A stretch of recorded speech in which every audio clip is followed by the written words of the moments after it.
Good morning. You're listening to Slices of Wenatchee. We're excited to bring you a closer look at one of our top stories and other important happenings every Tuesday, Thursday, and Saturday. Today, a uniform, a knock, and a brotherhood that endures. How a quiet moment in Wenatchee brought decades of military service full circle. Before we continue, have you joined Neighbor yet? If not, download the app today and join local conversations about issues that matter. Neighbor is a site just for our local community focused on facts, not misinformation. Best of all, it's free for everyone.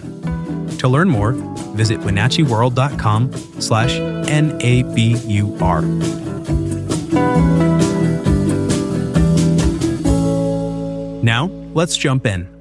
Don Welter doesn't remember everything these days. Alzheimer's has gently reshaped his world into something smaller and quieter. But when U.S. Army Sergeant First Class Nathan Snyder walked into his Wenatchee home in full uniform earlier this month, Don's reaction was unmistakable. His eyes lit up. Something deep within him recognized a fellow soldier. It was a small, personal ceremony. No stage, no microphones, just a moment between two men in different generations of service, bound by the same code. Sergeant Snyder had come to pay his respects, because something in him knew exactly what this moment meant. Welter was just 25 when he got his draft notice for the Vietnam War back in 1966, the same year he met Annette, the woman who would become his wife. She remembers the day vividly. He looked devastated. At first, she thought something had happened to his family. Then he told her, "I've been drafted." She suggested Canada. Don didn't even entertain the idea. He told her, "I will not be one of them." And she replied, "Good, because I'll be right behind you." In Vietnam, Don rose quickly from private first class to sergeant in just 11 months. He led a 9-man squad through some of the toughest terrain in the world. He earned 2 Bronze Stars, an Air Medal, and an Army Commendation, but he never asked for recognition. In fact, he asked his family not to send anything unless all 9 of his men could share it. Cookies, popcorn, candy bars, all distributed equally, because that's just who he was. Back home, he didn't get a hero's welcome. Like many Vietnam veterans, he returned to silence. No parade, no headlines, just the long, quiet work of reintegration. Annette waited years to display his medals, unsure how they would be received. She asked, "Have you ever read why he got them?" That's why. They built a life together in Kirkland. 2 kids, long work days, Sunday dinners. Eventually, they retired to Wenatchee, drawn by family history and memories of hunting trips. But earlier this year, after a fall, Don's condition began to get worse.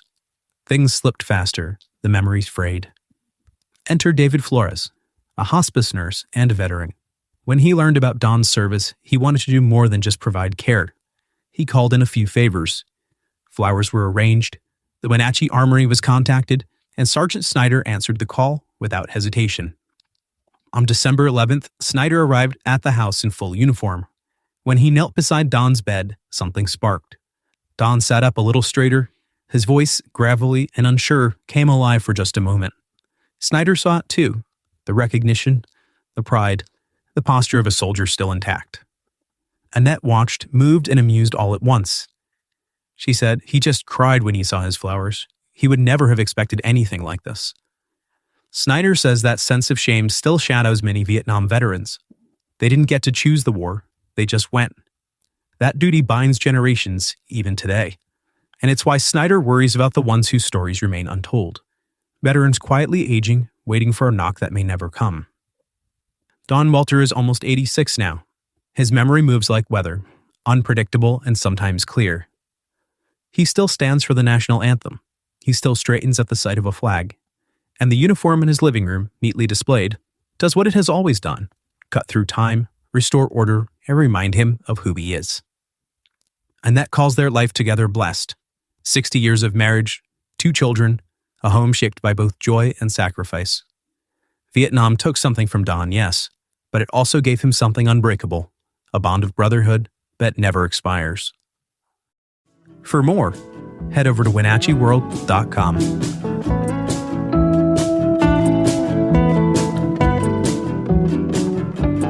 Are you passionate about the issues shaping North Central Washington? Then you won't want to miss the Wenatchee World Forum at PIBUS. This monthly event brings together newsmakers and the community to dive into the topics that matter most. It's your chance to engage, ask questions, and be part of the conversation shaping our region's future. Have questions or need more info? Visit wenatcheeworld.com/forum.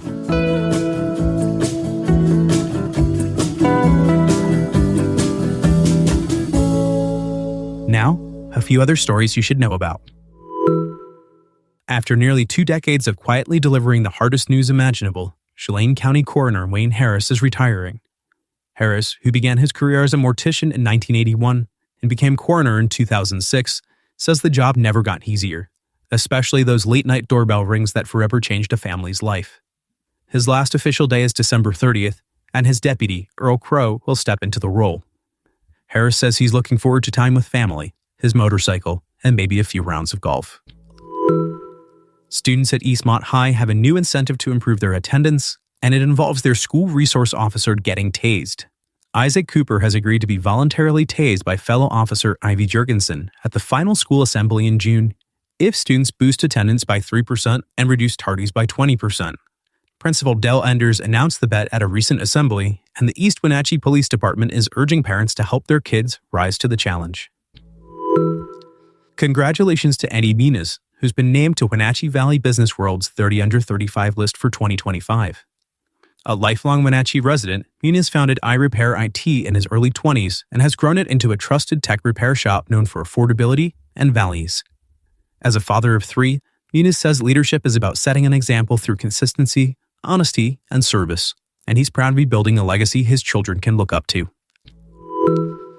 If you're looking for a family-friendly way to ring in the new year, PIBUS Public Market is throwing a free Western-themed New Year's Eve celebration. The event features live music from Jumpers Flats and youth group The Prairie Girls, along with line dancing lessons, kids' activities, and 2 balloon drops, one at 9 p.m. for early birds and another at midnight to welcome 2026. Food, drinks, a themed photo booth, and community cheer are all on the menu, and cowboy hats are encouraged but not required.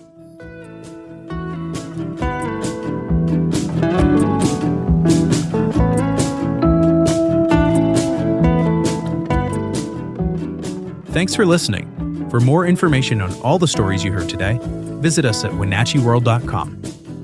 The Wenatchee World has been engaging, informing, and inspiring North Central Washington communities since 1905. We encourage you to subscribe today to keep your heart and mind connected to what matters most in North Central Washington. Thanks for starting your morning with us, and don't forget to subscribe to Slices of Wenatchee wherever you listen to podcasts.